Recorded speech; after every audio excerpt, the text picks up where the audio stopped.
Hello பிரைசலா, இயேசுவின் இனிய நாமத்தில் என் அன்பின் வாழ்த்துக்கள். உங்களை சந்திப்பதில் நான் மகிழ்ச்சி அடைகிறேன். நீங்கள் நன்றாயிருப்பீர்கள், சுகமாயிருப்பீர்கள், ஆசீர்வாதமாயிருப்பீர்கள் என்று சொல்லி கிறிஸ்துவுக்குள் நம்புகிறேன்.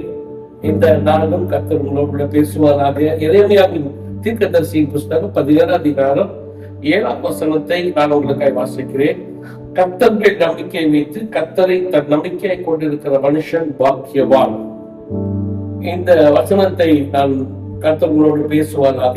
இந்த வசனத்துல நான் இன்னொரு பகுதியை நான் உங்களுக்கு வாசிக்க விரும்புகிறேன். அது எளிய தமிழ்ல ஒரு மொழிபெயர்ப்பு இருக்கிறது. அது ERV என்று சொல்வார்கள். அந்த ERVங்கிற அந்த தமிழ் மொழிபெயர்ப்பை நான் உங்களுக்கு வாசிக்க அருமையான ஒரு வார்த்தை இருக்கிறது. கர்த்தருக்குள் நம்பிக்கை வைக்கிறவன் ஆசீர்வதிக்கப்படுவான், ஏனென்றால் கர்த்தர் நம்பத்தகுந்தவர் என்பதை காட்டுவார் என்று சொல்லப்பட்டிருக்கிறது. இந்த நாள்ல நீங்க சொல்லப்பட்ட நம்பிக்கை வைக்கிற மனுஷன் பாக்கியவான், கர்த்தரை நம்பி தன் நம்பிக்கையை கொண்டிருக்கிற மனுஷன் பாக்கியவான் சொல்லி இருக்கிறது. ஆனால் இந்த பொது மொழிபெயர்ப்பிலே இந்த நல்ல அது எபிரேய மொழியிலிருந்து டைரக்டா தமிழ்ல மொழிபெயர்க்கப்பட்ட அந்த மொழிபெயர்ப்புல சொல்லப்பட்டிருக்கிறது. கர்த்தர் நம்பத்தகுந்த என்பதை காட்டுவார் என்று சொல்லப்பட்டிருக்கிறது. கர்த்தருக்குள் நம்பிக்கையை வைக்கிறவன் ஆஸ்வதிக்கப்படுவானா, ஏனென்றால் கர்த்தர் நம்பத்தகுந்தவர் என்பதை காட்டுவார். இந்த நாள்ல ஆவியானவர் கூட பேசுவாராக. அவர் நம்ப தகுந்தவர் என்பதை உங்களுக்கு காட்ட போகிறார். ஒருவேளை இந்த நாட்கள்ல நீங்க எதிர்பார்த்து காத்திருக்கிற காரியங்கள், நம்முடைய வாழ்க்கையில எத்தனையோ காரியங்களை நீங்கள் அமர்ந்திருக்கலாம். கர்த்தர் மேல் நம்பிக்கையை வைத்து இருக்கிற உங்களுக்கு அவர் நம்ப தகுந்தவர் என்பதை காட்ட போகிறார்கள்.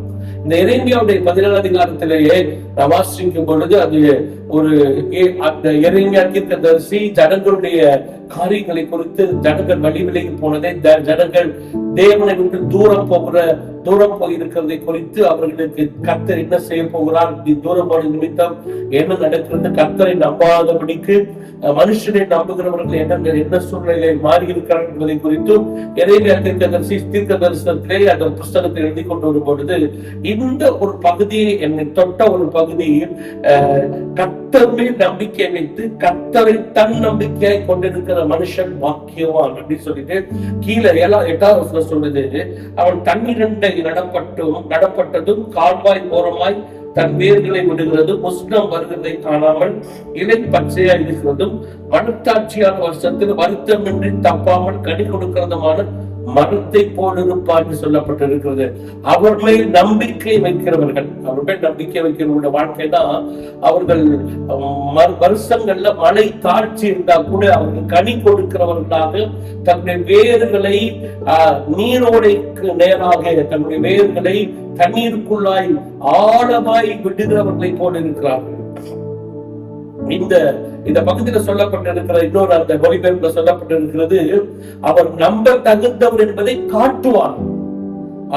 அவரை நம்புகிறவர்கள் ஆஸ்வதிக்கப்படுவார்கள், அவர் நம்ப தகுந்தவர் என்பதை காட்டுகிறவர். இந்த நாள்ல உங்க வாழ்க்கையில நீங்க நம்பிக்கொண்டிருக்கிற அவரை நம்பி காத்திருக்கிறீர்களா? அவரை நம்பி உங்க காரியங்களை நீங்க எதிர்பார்த்து காத்திருக்கிறீர்கள். ஒருவேளை எல்லாமே உங்களுக்கு சூழ்நிலைகள் மாறி போய் கிடக்கலாம், எல்லா சூழ்நிலைகளும் வித்தியாசமா இருக்கலாம், எல்லாம் எதிரா இருக்கிறது போல தோன்றலாம். ஆனால் நம்புகிறதுக்கு எதிராக ஒரு சூழ்நிலையிலும் நீங்கள் அவர் மேல் நம்பிக்கையா இருக்கும் பொழுது நீங்கள் ஆஸ்வதிக்கப்படுகிறவர் மாத்திரம் அல்ல, அவர் சொல்லுகிறார், நான் நம்ப தகுந்தவர், என்னை நம்பி இருக்கிற என் பிள்ளைகளுக்கு, என்னை நம்பி காத்திருக்கிற என் பிள்ளைகளுக்கு நான் நம்ப தகுந்தவர் என்பதை அவர் வெளிப்படுத்த போகிறார்.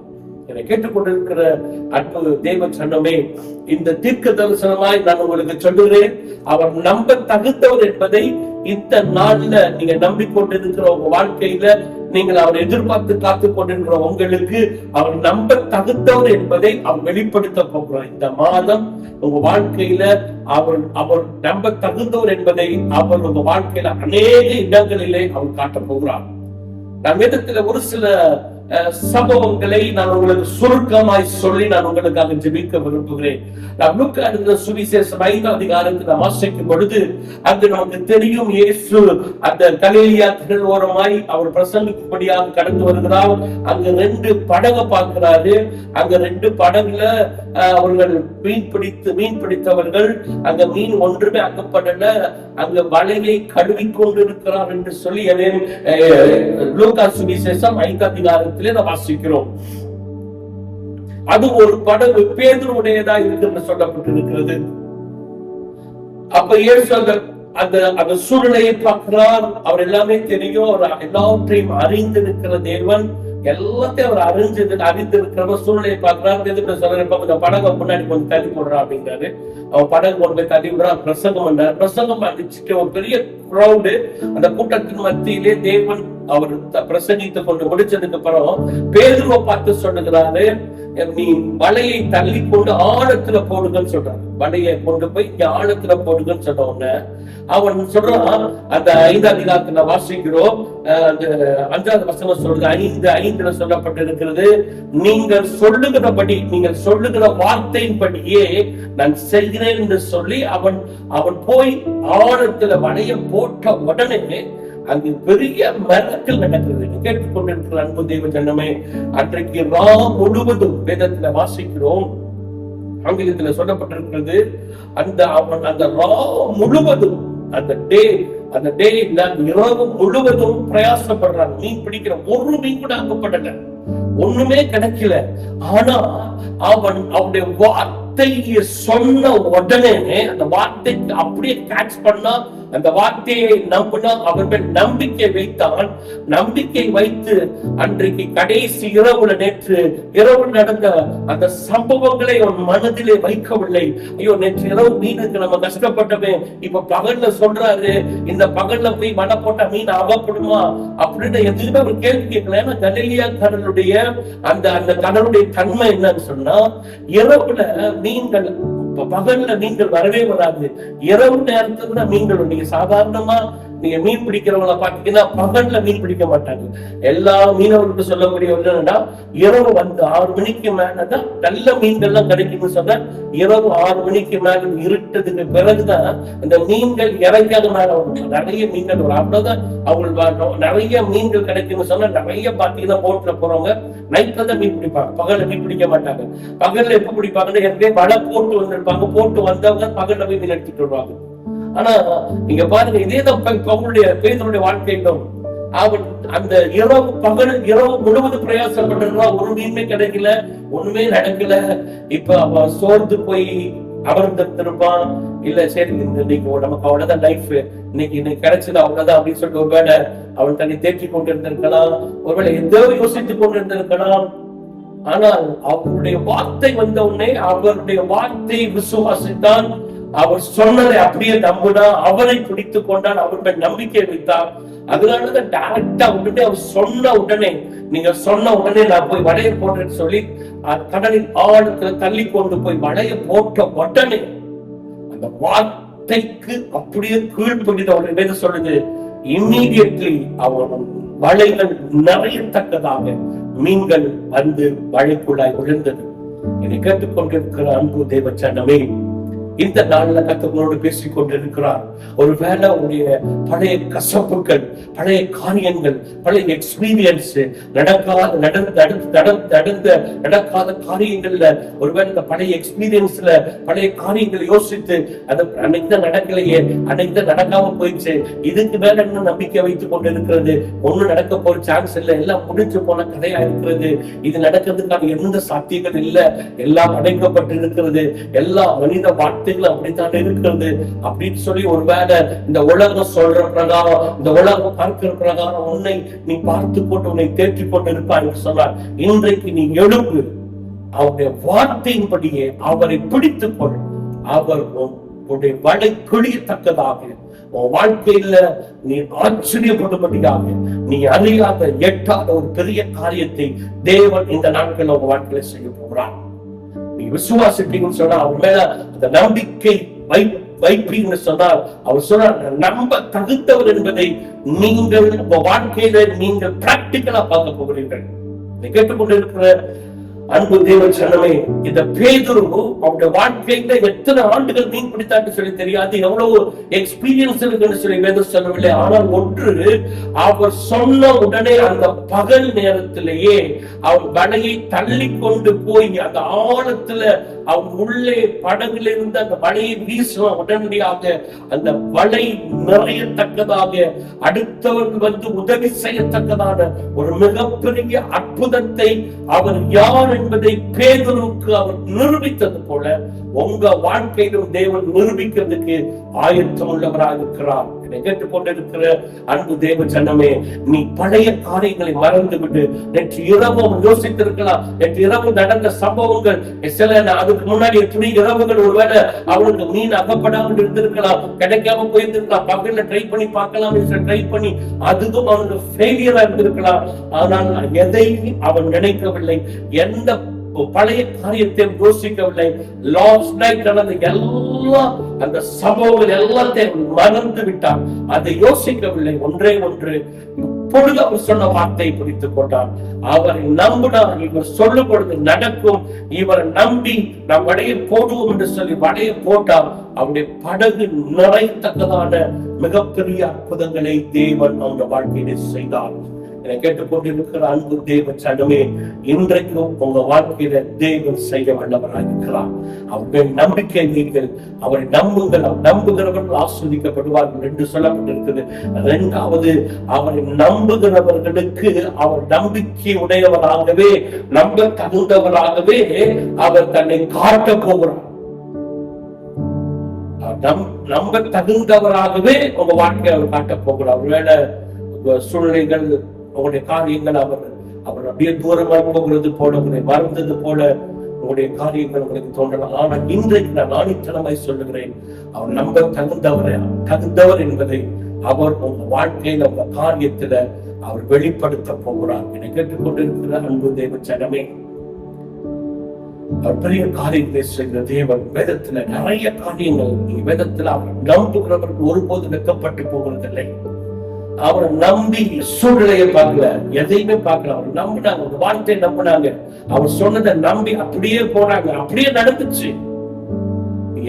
எலியாவை பாத்தீங்கன்னா கர்த்தர் சொல்லுவாரு, நீ போ, காகத்தை போட்டு உன்னை போஷிப்பேன் பாரு.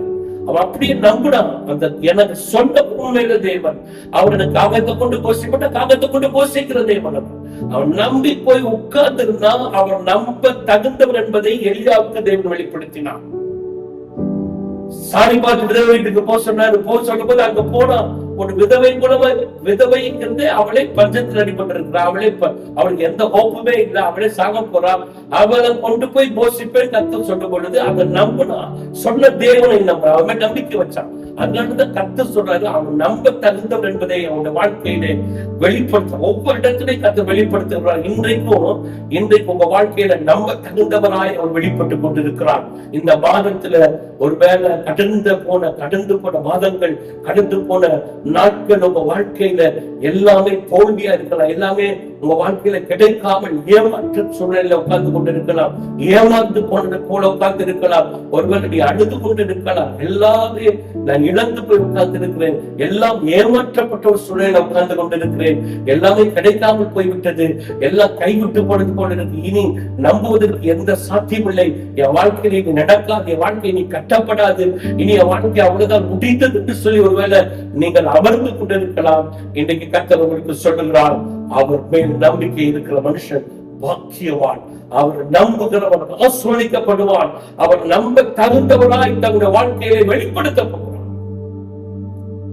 வாழ்க்கையில தேவன் நம்ப தகுந்தவராய் வெளிப்படுத்த போவதற்காக நீங்க நமக்கு நன்றி செலுத்துங்கள். இன்று ஒரு சம்பவத்தை நான் உங்களுக்கு சொல்லி உங்களுக்கு ஜெபிக்க விரும்புகிறேன்.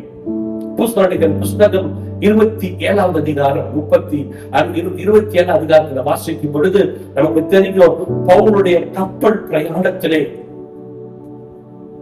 அந்த 27 அப்படி உட்கார்ந்து நீங்க வாசி பாத்தீங்கன்னா நீங்க தெரியும், கப்பல் பிரயாணத்திலே அவர்கள் போகிறாங்க. அந்த கப்பல் பிரயாணம் அவங்களுக்கு சாதகமா இருக்குன்னு சொல்லி மனிதர்கள் சொல்லுகிறாங்க.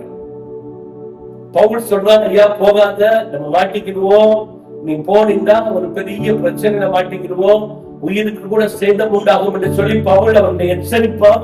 ஆனால் அந்த கப்பலுடைய கேப்டன், அந்த நடத்துகிறவன், அந்த மாலுமி சொல்லுகிறதையும் சுற்றி இருக்கிறவருடைய வார்த்தை கேட்கிறான். இந்த மாலுமி எத்தனை வர அந்த அவனுக்கு என்ன எக்ஸ்பீரியன்ஸ் இருக்கும்ல, அந்த அனுபவத்தை கேட்கிறாங்க. அந்த அனுபவத்தை கேட்டோன்னு அவர் சொன்னாங்க, நமக்கு என்ன சாதகமா இருக்கு, ஓகே லெட்ஸ் கோ அப்படின்னு சொல்லிட்டு அவங்க படகு போக ஆரம்பிச்சாங்க. கொஞ்ச நேரத்துல இறப்புறுத்தியான் என்று சொல்லக்கூடிய ஒரு பெரிய காற்று அந்த படகுல மோதுகிறது. அது மோதி டோட்டலா அது கொலாப்ஸ் பண்ணி அவங்க எங்க இருக்கொண்டே தெரியல. இரவு பகல் தெரியல, இரவு எங்க பகலுக்கு தெரியல. மழை, பயங்கரமான மழை. மறித்து விடுவோ என்கிறதான பயம். அதான் பவுல் சொல்லுவாங்க, என் வார்த்தையை நீங்க கேட்கல, நீ வந்து கப்பல் கேப்டனுடைய வார்த்தையை நீ கேட்ட, ஏன் வார்த்தையை நீ கேட்கல அப்படின்னு சொல்லிட்டு ஆனாலும் சொல்லுவான், இன்றைக்கு நான் சேவிக்கிற என் ஆண்டவர், நான் சேவிக்கிறவர் என் ஆண்டவர் நம்முடைய தூதரை இரவு அனுப்பி என்னோட சொன்ன வார்த்தை என்ன தெரியுமா? பவுலே, பயப்படாது, நீ ராயனுக்கு முன்பாக நிற்க வேண்டியவர். உனக்கு மாத்திரமல்ல, உன்னோட பிரயாணம் பண்ணவர்களுக்கு உயிருக்கு எந்த ஆபத்து வராது அப்படின்னு சொல்லி இருக்கிறாரு. எனக்கு சொன்னவர் உண்மை உள்ளவர், அவர் நம்ப தகுந்தவர், அவர் சொல்லிட்டார் கட்டாயம் செய்வாரு அப்படின்னு சொல்லி நம்பிக்கையோடு எழுப்பிட்டு நின்றோம். இந்த வார்த்தையை பிடிச்சுக்கிட்டா அவ்வளவு அந்த பகல் இரவு தெரியல, பகல் தெரியல, பயங்கரமான இருள் சூழ்ந்து இருக்கிறது. இந்த படகு எந்த இடத்துல இருக்குது என்று சொல்லி தெரியாது. ஒருவேளை அது ஒரு பெரிய ஆபத்து நிறைந்த ஒரு இடத்துக்குள்ள போய் டோட்டலா படகுக்குள்ள பூந்து விடுமோ என்றதான ஒரு பயம் ஒரு பக்கம் இருந்தது. எல்லாம் இருந்தாலும் வார்த்தை வந்தோட போல் எழுப்பி நின்றான், வார்த்தை பிடித்துக் கொண்டான், நின்றான், அற்புதத்தை பெற்றுக் கொண்டான். இன்றைக்கு என்னை கேட்டுக்கொண்டிருக்க அந்த தேவ ஜனமே, ஒருவேளை கத்தோடு பேசிக் கொண்டிருக்கலாம். அந்த வார்த்தை வரப்போகிறது, இந்த வார்த்தை வந்திருக்கிறது, இந்த வார்த்தை உனக்கு சொல்லுகிறது, உனக்கு ஒரு தீங்கு வரப்போகிறது இல்லை, ஒரு தீங்கு உன்னை அணுக போகிறது இல்லை, ஒன்று உன்னை சேதப்படுத்தாது. உனக்கு ஜீவன் கொடுத்திருக்கிறவர், தம் ஜீவனை கொடுத்தோட காப்பாற்றி இருக்கிற தேவன், அவனை மீட்டெடுத்து இருக்கிற தேவன் வாழ்க்கையை சொல்லுகிறார். கர்த்தரை நம்புகிறவன் செழிப்பாக சொல்லப்பட்டிருக்கிறது. அவர் நம்ப தகுந்தவராய் இந்த வாழ்க்கையில் வெளிப்படுத்த போகிறான். அவனுடைய வாழ்க்கையில அவன் நம்பினான், நம்ப தகுந்தவராய் அவனை மாத்திரமல்ல, அவனோடு பிரயாணப்பட்ட அனைத்து பேர், 200 அதிகமான நபர்களும் அந்த படவில் விபத்திலிருந்து காப்பாற்றப்பட்டு வேறொரு இடத்திற்கு அவர்கள் கடந்து போனார்கள். அவர் நம்ப தகுந்தவராகவே அவருடைய வாழ்க்கையில வெளிப்பட்டார். அவருடைய வாழ்க்கையில மிகப்பெரிய அற்புதங்களை செய்தார். என்னை கேட்டுக்கொண்டு இருக்கிறார் தேவன் ஜனமே, வாழ்க்கை இன்னைக்கு ஒருவேளை மனுஷனுடைய பேச்சை கேட்டு, மனிதனுடைய பேச்சை கேட்டு ஒரு படங்கள் அலைக்கழிக்கப்பட்டு மனுஷன் ஆலோசனை ஒருவேளை வாழ்க்கையில தவறான காரியங்களை கொண்டு போயிருந்தாலும், இன்றைக்கு கத்தக்குள்ள பார்த்து சொல்றாரு, மனுஷன் ஆலோசனை அல்ல, ஏன் வார்த்தைப்படி நீ நம்புகிறே, நான் உனக்கு அற்புதத்தை செய்வேன். ஏன் வார்த்தைப்படி நம்புகிறு, உன் சூழ்நிலையை நான் மாற்றுவேன், உன்னை ஜீவனை பாதுகாப்பேன், உன்னை நடத்துவேன் என்று சொல்ற கர்த்தர் இந்த நாள்ல உன் வாழ்க்கையில் அற்புதத்தை செய்ய போகிறார். கேட்டுக்கொண்டிருக்க தேவன் சண்டமே, அவர் நம்ப தகுந்தவராகவே வாழ்க்கையை வெளிப்படுத்த போகிறார். கர்த்தர் உங்களை ஆசீர்வதிப்பாராக. ஆமென்.